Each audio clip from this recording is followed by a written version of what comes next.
Siena pollster Steve Greenberg is joining us now to talk more about this poll. Hi, how are you, Steve? I'm great, Liz. It's actually a pair of polls, of course. You had one coming out yesterday and one coming out today. One poll, we just, such a long poll, we divided it into two pieces. I see. And actually, it's pretty good news for Andrew Cuomo. He has the highest approval rating as he has had for well over a year, right? Yeah, a year and a half. Right now, 70% of voters have a favorable view of Andrew Cuomo compared to only 17% who have an unfavorable view.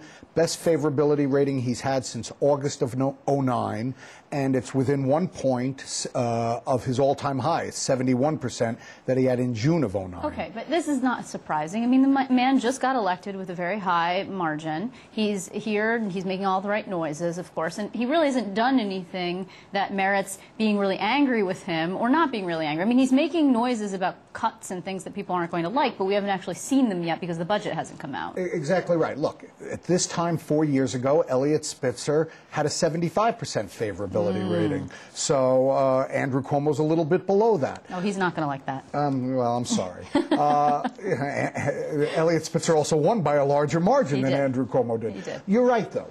But what I think this shows is that Andrew Cuomo's got a honeymoon with voters. They like what they're hearing from him so far. They liked his message in State of the State.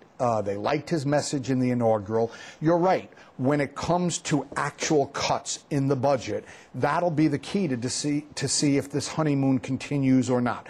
You know, Siena's asked the question a dozen different ways over the last few years. We know voters don't like cuts in education. We know voters don't like cuts in health care. We know voters don't like taxes unless you're taxing someone else. But also, Steve, this is another one of those really interesting sort of dichotomy type polls, because voters say overwhelmingly, we love the idea of Andrew Cuomo closing that $10 billion budget gap without raising taxes and without borrowing. But we don't love the idea of letting the millionaires tax sunset, which the governor says equates to a new tax. And the Assembly Democrats and some other folks in labor, for example, say, actually, that's just letting an existing tax continue. So it's about how you parse that particular. No question. And that is the one issue where voters don't side with Cuomo. Look, we took 11 specific proposals out of his State of the State, and overwhelmingly the voters support them. The two you mentioned, 86 and 87% support for doing a budget with no borrowing and no taxes, doing a budget that keeps spending to the rate of inflation.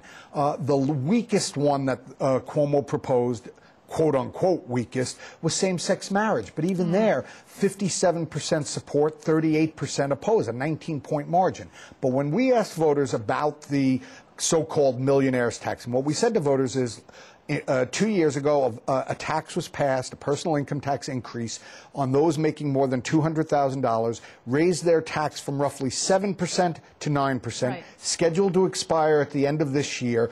Cuomo argues it should be discontinued.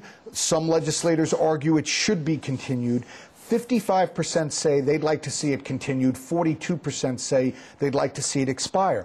Last month, when we asked the question, without saying Cuomo and without giving the specifics on it, 73% wanted to see it continue. So support is down when voters know a little bit more about it.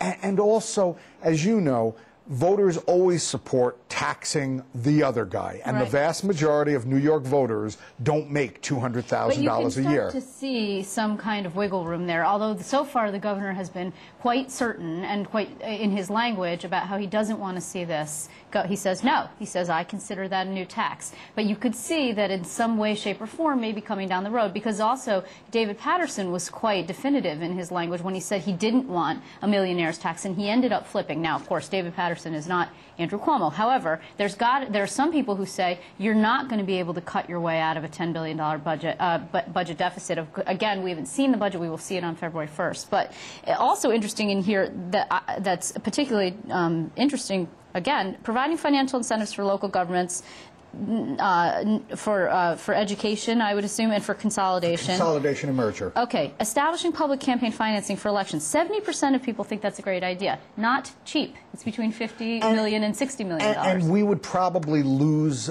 some of that support. We would see that support erode a little bit if we put in a specific price tag. I was a little surprised that number was as high as it was. I was a little surprised to see on the question of creating an independent redistricting commission that number was as low as it was, Only 61% say they support it, compared to 25% who oppose it. But let me go back to the point you raised, and I think it's very smart. 2 weeks from now, the governor comes out with a budget. We know that there are going to be tough choices in there. What we have always seen historically in the past is the special interest money starts spending money on commercials, radio, TV, attacking the governor, attacking his proposals. It brought Pataki's numbers down. It brought Spitzer's numbers down. It brought Patterson's numbers down. What we have on the other side this time, which we have not had in the past, is this so-called Committee to Save New York, spending money. They're already spending money defending the governor. The governor's raising money in his campaign committee to spend money defending his budget proposals. February and March this year in New York are going to look like your traditional September, October. We are going to have a full-scale air and ground war, but not to elect somebody, but to try and capture the voters' hearts, minds, and support. And if Andrew Cuomo can be successful, he will continue this honeymoon and make his job of convincing the legislature easier. If he's not successful, we may be back to where we've been historically over the last decade. Yeah, and just in parting very quickly, voters believe that they will see a rent law extension, a property cap, and they will see a more business-friendly environment. They don't feel actually really sure that they're going to see everything, even though they might like Cuomo's agenda. They're not certain that they're going to actually see him get it forward. No question. But rent law extension, particularly the one on taxes. Voters are not sure they're going to see a budget this year that doesn't provide new taxes.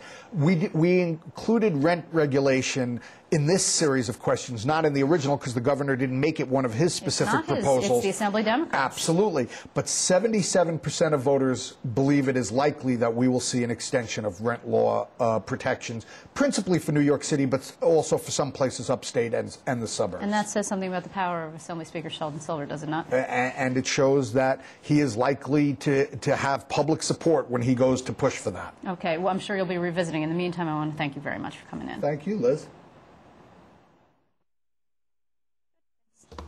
So easy.